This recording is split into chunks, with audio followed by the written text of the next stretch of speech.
Hey everyone, how the hell are you? Just wanted to make a video, a quick video about, well, two things. I want to do one, rip off the Shadow's nose a little bit. He does these pop tasting, soda tasting videos every once in a while. I find them very enjoyable. I also watch like some people do like beer tastings too, like Max Marty does some beer tastings. They're really good. Yeah, specifically, I wanted to try like this Faygo out. This is from Detroit, my hometown, so yeah, it's unique to here. So, and Shadow's nose, get some of this stuff. It's awesome. Anyway, but I also wanted this video to be about my dad, who would have turned 60 years old on September 14th, but he has been gone for 15 years. 45 he died. And of course, he is the nerd that got me into computers. And I would not have started this channel if it were not for him, I'm sure. Like, I was on that computer as like when I was like a year old, the Amiga. Right from the start, he got me on it. And he was a nerd. Like, he wasn't just some parent that bought the computer, have at it, son, and had no idea what it was about. He knew what these things were about. He had the Amiga, he worked with DOS and Windows 95 and everything, and he enjoyed the games, and he enjoyed the applications, and watching him.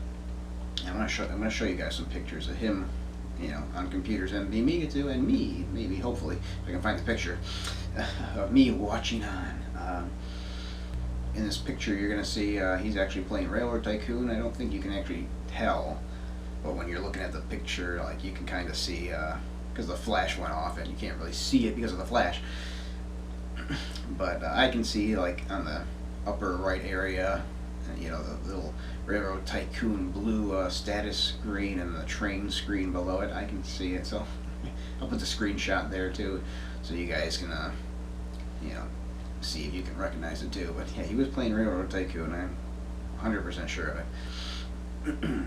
So he was into the very intricate games back then, as most American computer users were, because they were older.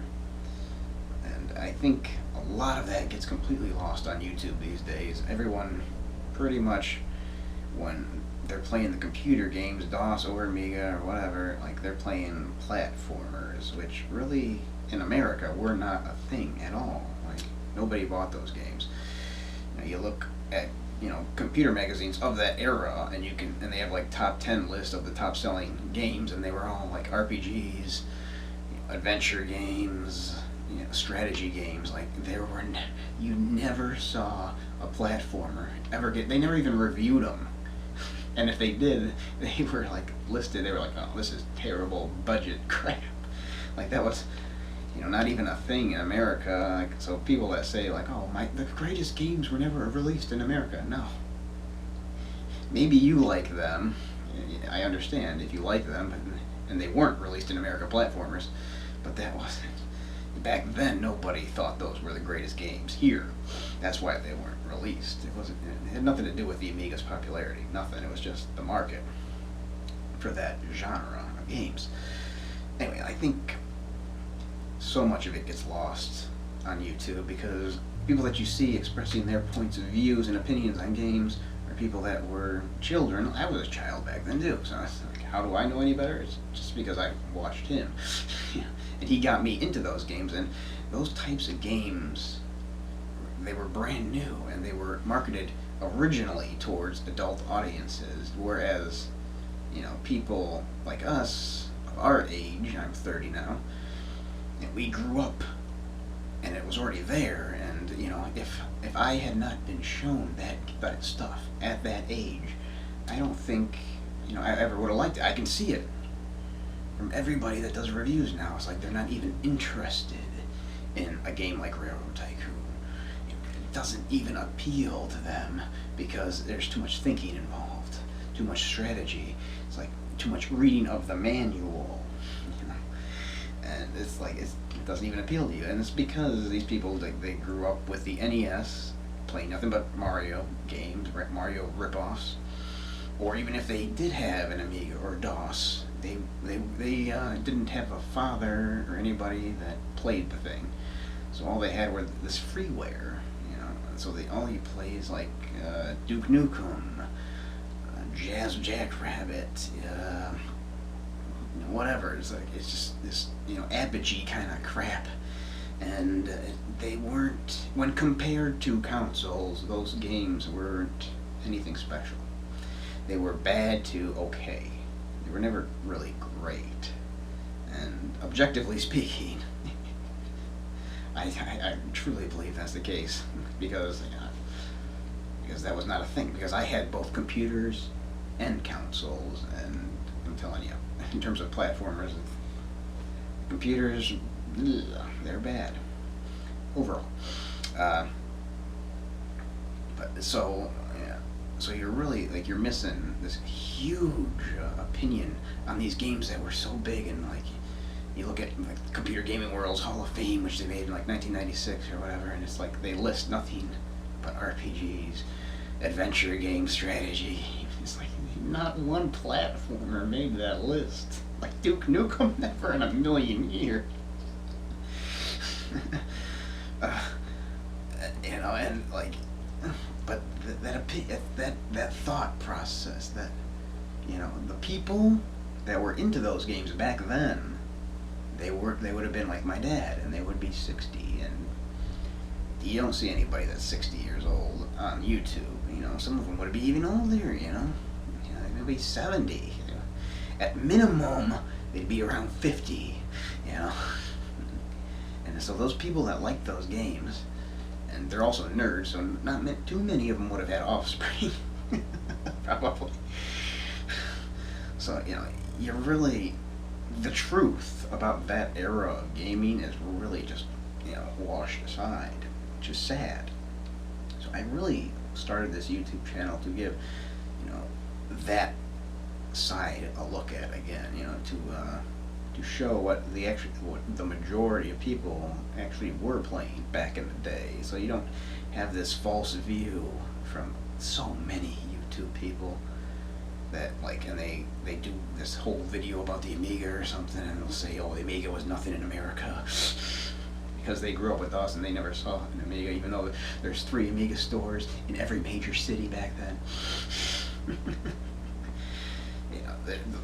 They don't care really, and you know, I care because I hear them, and I'm like, that doesn't sound right. It just doesn't jive with what I know. So then I look it up and I do actual research, and I see, oh, of course, you know, they're wrong. And you know, so I really want to show that side of the story from the people that just don't make YouTube videos because it's not their thing, and you know, or they've moved on, or you know, they don't care anymore, or whatever. But I want to show what it was like in their minds back then playing these games, and you know what it's like from my, you know, perspective, being a child, having watched those games and wanting to play those games. So it's a little tribute to my dad, and I think I'm going to do a game that he really liked soon. I don't know what it's going to be. Maybe it will be Railroad Tycoon, I'm not sure. Anyway, so I wanted to do a little toast for my departed dad, who could not be here, obviously. But I'm hoping that I can speak for him in some of my reviews. I hope that brings a new perspective on things. I think it would have been the majority perspective, and I hope that gets out a little bit. I don't have many subscribers, I don't have many views, but slowly we're getting somewhere, and I'm happy with this channel right now. So, and I hope you'll come along. I hope you will, you know, give my dad a little birthday wish if you want to. Anyway, I want to do a little toast to him with this Faygo original Red Pop. This is the original recipe with real sugar in it.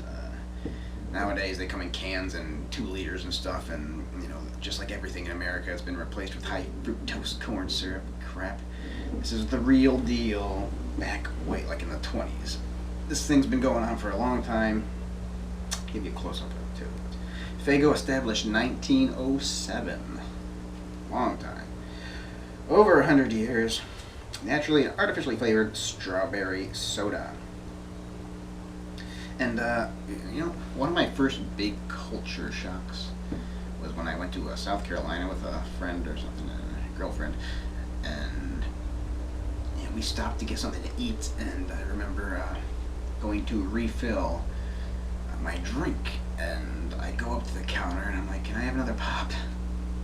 Can I have another pop? And she just looks at me, huh? Can I have another pop? Pop? Soda? Just, oh.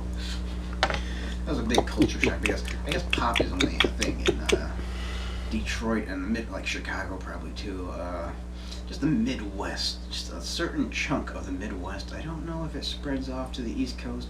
I don't know. In New York, do they ever use pop? I don't know. I think it's kind of getting a little more attention because, I don't know, I guess the Insane Clown Posse loves this shit, and I guess like their official product or whatever. They always endorse it in all their songs and their merchandising crap, so maybe through them it's gotten a bit more of an audience than it ever had before, and they do sell this stuff in a lot of places or whatever, a lot of gas stations, whatever. But this was originally from Detroit, as you will see. 2008, Faygo Beverages Incorporated, a national beverage company, Detroit, Michigan, 48207. I've been to that factory too. They sell this stuff in bigger bottles too at the factory. Anyway, I don't think I've ever had the Red Pop original though. I think I've had Rock and Rye original. Actually, yeah, I have it up there actually. Let me get it. Now here's a Rock and Rye of the same size. Rock and Rye is cream cola, which has a bit of that cherry same in it. And I did have the Red Pop before. This is a big one. I do love this stuff. It's usually pretty cheap, and it's good. I think these guys were one of the first people to artificially flavor soda, and they got everything now or whatever. They rip off Coke and Pepsi or whatever, and whatever flavors they had. But originally it was all weird flavors. Grape soda, grape pop, red pop. All these cream, all these different kinds of flavors is what they did back then. But now they'll do everything. This is a great bottle opener, by the way. This is the best bottle opener ever. I think I showed it to you one time for the lava lamp thing, but it didn't open that so well. But now you see it how it's supposed to be. Faygo from Detroit, Michigan. Thank you, Shadow's Nose, for inspiring me to do this. Really, I love his videos when he does this stuff. See if you can find this stuff, man. I'd like to see your opinion on it.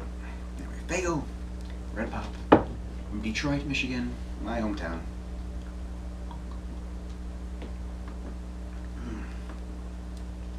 Oh yeah.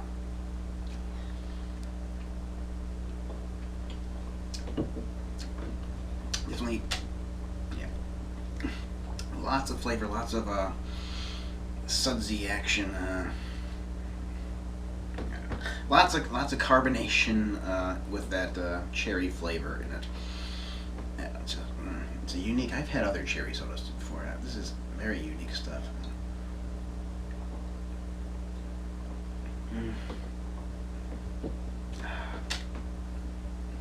Yeah, it's great stuff.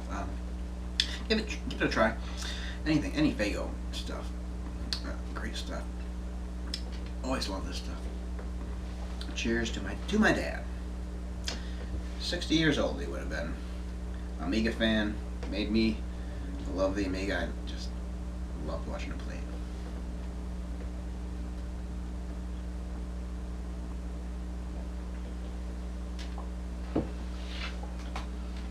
it. Actually, before I let you guys go, I want to point you to a video that I'm going to post, a new Super 8 film, an old new Super 8 film that I restored, that my dad filmed back in the day. Late 70s, maybe possibly early 80s. I'm thinking maybe 1977, 78 though. And it's just him. If you want to know what a grown adult did in their apartment in the 70s, it's fairly similar to what they do now. Take pictures of their cats and things, and do funny little things with their feet. There's a great shot of my Pioneer stereo system in there, though. Still works to this day. Fantastic rack setup. Still works. Beautiful sound. Yeah, check. I hope you guys will check that one out. See the look from my dad's eyes. Anyways, see ya.